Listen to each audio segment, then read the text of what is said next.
আসসালামু আলাইকুম রহমতুল্লাহ।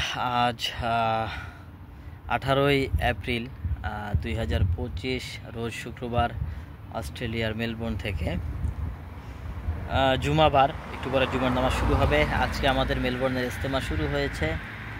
তো ইজতেমার কামিয়াবির জন্য সবার কাছে দোয়া চাই। 18, 19, 20 ইজতেমা থাকবে। জুমার পর থেকে বয়ান শুরু হবে।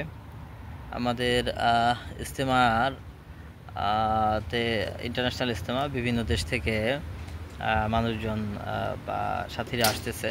ফরেন জামাতের ব্যবস্থা এখানে আছে, থাকার ব্যবস্থা, খাওয়ার ব্যবস্থা এবং 3 দিন আমলের সকল ব্যবস্থা এখানে আছে। তো আসলে আজকে কিছু কথা বলতে আসা, সেটা হচ্ছে রিজিকের ব্যাপারে। রিজিকের ব্যাপারে অনেকেই পেরেশান থাকেন বা অনেক কথা বলেন। আসলে আল্লাহ তাআলা যাকে পছন্দ করেন তাকে অঢেল ধন সম্পদ দান করেন, আবার যাকে অপছন্দ করেন তাকে অঢেল ধন সম্পদ দান করেন।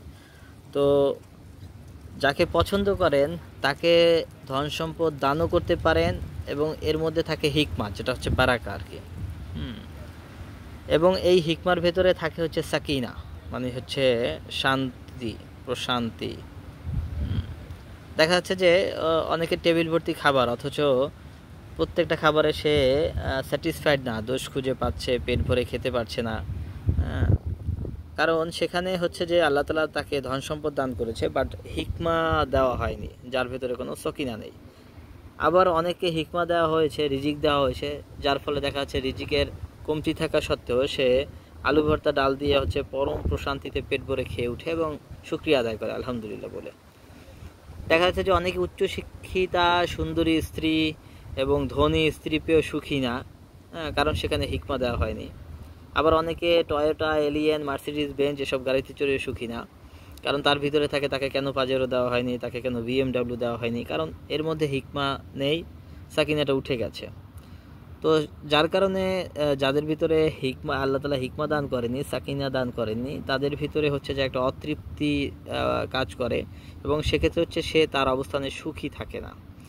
এই যে হিকমা শব্দটা, আরবি হিকমা শব্দের অর্থ হচ্ছে প্রজ্ঞা। অর্থাৎ যাকে আল্লাহ তাআলা হিকমা দান করেন সে সর্বাবস্থায় সন্তুষ্ট থাকে, শান্তিতে থাকে এবং সে শুকরিয়া আদায় করে এবং মানিয়ে চলে সন্তুষ্ট থাকার ফলে। ওই তার যা আছে তাতে সন্তুষ্ট এবং মেনে চলার, অর্থাৎ মানার যোগ্যতাটা তার থাকে। রিজিকের অর্থটা আসলে ব্যাপক আর কি। রিজিকের সর্বনিম্ন স্তর হচ্ছে টাকা পয়সা, ধন দৌলত, এগুলো। আর সর্বোচ্চ স্তর হচ্ছে শারীরিক সুস্থতা, মানসিক সুস্থতা এবং সর্বোত্তম স্তর হচ্ছে পুণ্যবান স্ত্রী এবং পরিশুদ্ধ নেক সন্তান। রিজিকের পরিপূর্ণ স্তর হচ্ছে মহান আল্লাহ পাকের সন্তুষ্টি। এটা একটা গভীর একটা বিষয়, যদি সেটাকে আমরা বুঝতে পারি আর কি। আমি জীবনে কত টাকা ইনকাম করব, কি আমার রিজিকে আসবে না আসবে, কি খাবো, কে জীবনসঙ্গী হবে, সেটা সম্পূর্ণ লিখিত।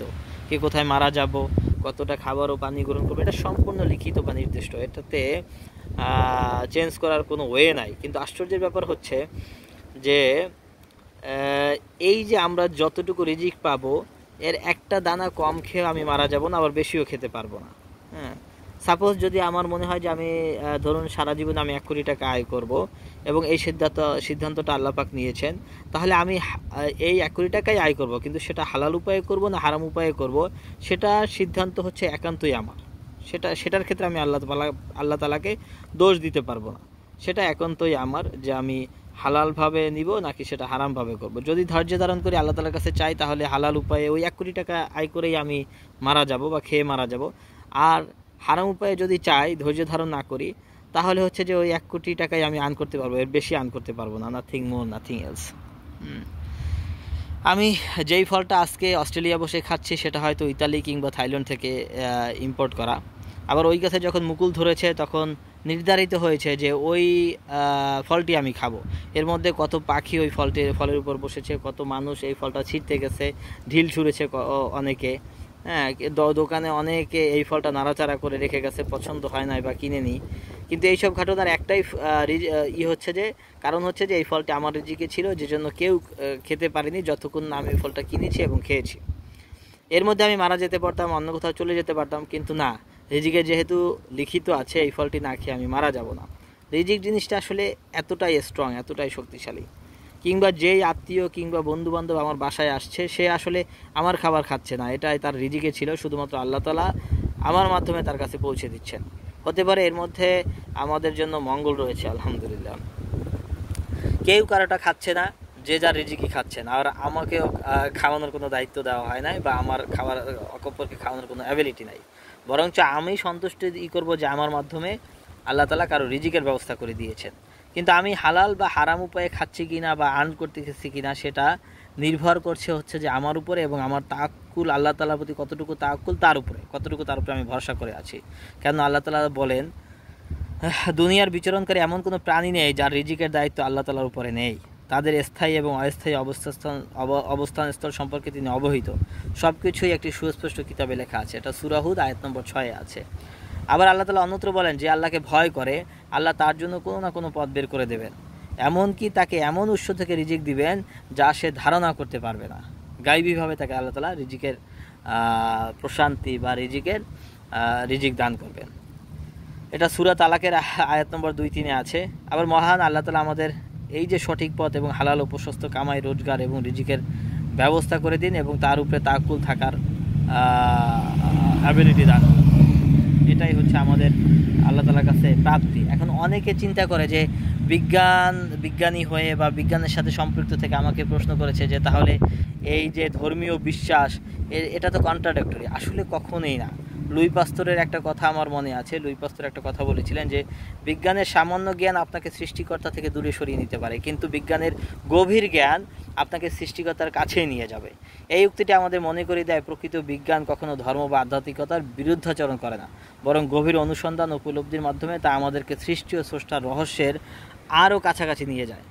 প্রাথমিক পর্যায়ে যখন কেউ বিজ্ঞান চর্চা শুরু করে তখন হয়তো মনে হতে পারে যে ধর্মীয় বিশ্বাস ও আধ্যাত্মিকতা শুধুই কুসংস্কার, কিন্তু যতই সে গভীরে প্রবেশ করে, যতই সে প্রকৃতি, জীবনের জটিলতা কিংবা মহাবিশ্বের বিস্ময়কর সহ্য উপলব্ধি করতে শেখে, ততই সে অনুধাবন করতে পারে এই সৃষ্টির পেছনে এক অসাধারণ সূক্ষ্মতা, গঠন এবং উদ্দেশ্য রয়েছে।